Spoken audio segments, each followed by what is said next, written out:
Assalamualaikum, Ananda kelas 5 Salihah.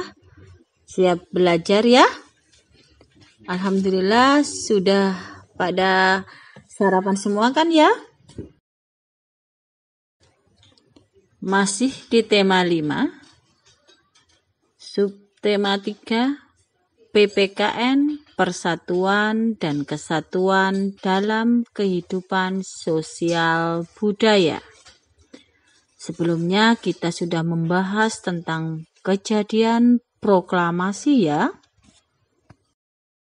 Materi ini terdapat pada KD 3.4 menggali manfaat persatuan dan kesatuan untuk membangun kerukunan hidup.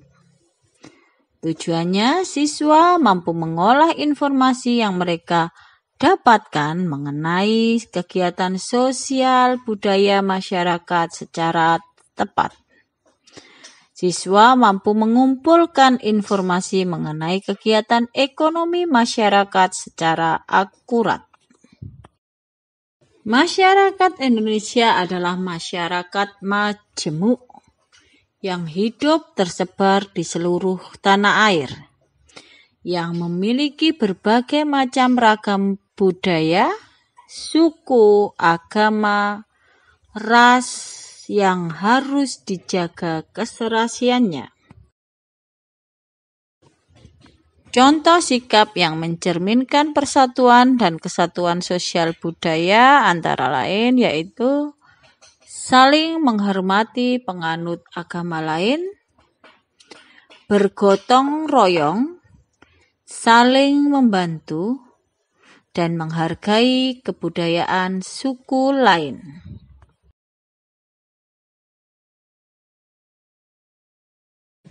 Manfaat yang kita dapat dari persatuan dan kesatuan dalam bidang sosial budaya adalah dapat mengatasi semua tentang perbedaan yang muncul dengan penuh kesadaran, membuat suasana damai, aman, dan juga tentram di dalam negara karena setiap orang menunjukkan sikap setia kawan, solidaritas, dan juga toleran yang sangat tinggi, serta dapat memperkuat sistem keamanan nasional di dalam menghadapi segala macam ancaman dan juga gangguan dalam negara. Kita akan mencari tahu tentang wawasan Nusantara. Wawasan Nusantara sendiri adalah cara pandang dan sikap bangsa Indonesia terhadap diri sendiri dan geografisnya. Wawasan Nusantara sendiri mencakup seluruh bidang dari kehidupan nasional. Salah satunya adalah bidang ekonomi. Kita akan melihat contoh persatuan dan kesatuan dalam bidang ekonomi. Oke, pada gambar pertama kita lihat nelayan yang menangkap ikan sampai ke ikan di meja makan. Itu adalah contoh persatuan dan kesatuan dalam bidang ekonomi. Semuanya perlu proses sampai akhirnya bisa dikonsumsi. Gambar kedua tentang bunga kapas atau di bidang tekstil industri ya. Pembuatan baju sampai akhirnya menjadi baju yang siap kita pakai. Itu tidak akan terjadi tanpa ada saling membantu antara pemintal benang dan juga penjahit baju.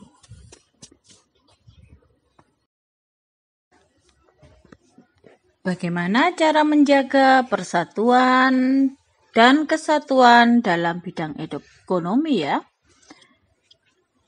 Oke, kita lihat ada bersikap terbuka terhadap pelaku ekonomi lain, menghargai dan menghormati sesama pelaku ekonomi, menyelesaikan masalah yang dihadapi secara musyawarah, memanfaatkan sumber daya alam secara bijaksana, dan menjalin kerjasama dengan baik dan bersikap jujur. Manfaat dari persatuan dan kesatuan dalam bidang ekonomi itu sendiri adalah kebutuhan ekonomi seluruh rakyat Indonesia terpenuhi, pemerataan kesejahteraan dan kemakmuran rakyat Indonesia tercapai, terbukanya lapangan pekerjaan sehingga dapat mengurangi angka pengangguran. Kita sebelumnya pernah membahas tentang isi Sumpah Pemuda ya. Di situ ada kata-kata, kami putra dan putri Indonesia menjunjung bahasa persatuan bahasa Indonesia.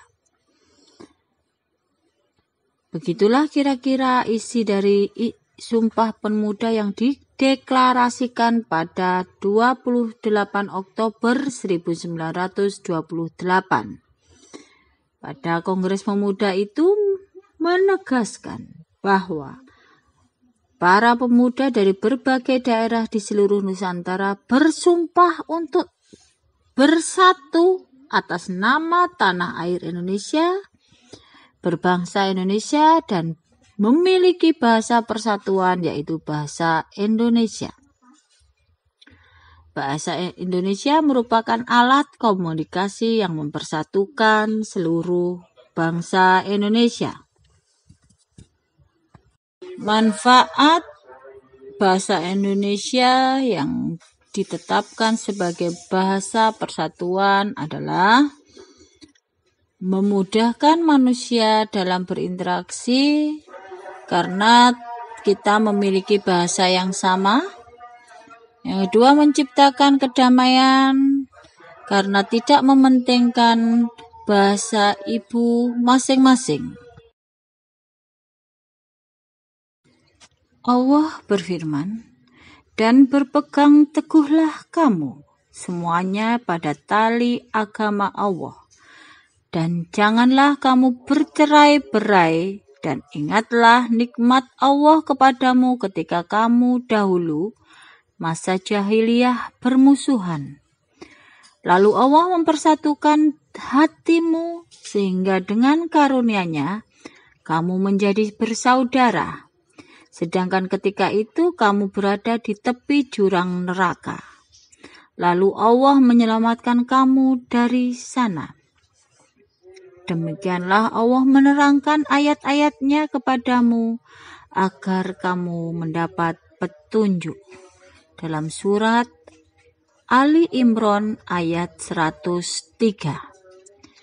Ini menandakan bahwa Islam ingin kita bersatu dan tidak bercerai-berai dalam berpegang teguh kepada ajaran Allah yang benar. Alhamdulillah, hari ini kita sudah belajar tentang persatuan dan kesatuan dalam bidang sosial, budaya, dan ekonomi, serta bahasa Indonesia sebagai bahasa persatuan. Terima kasih sudah belajar bersama. Sampai ketemu di PH minggu depan. Selamat membantu ayah bunda di rumah ya. Wassalamualaikum.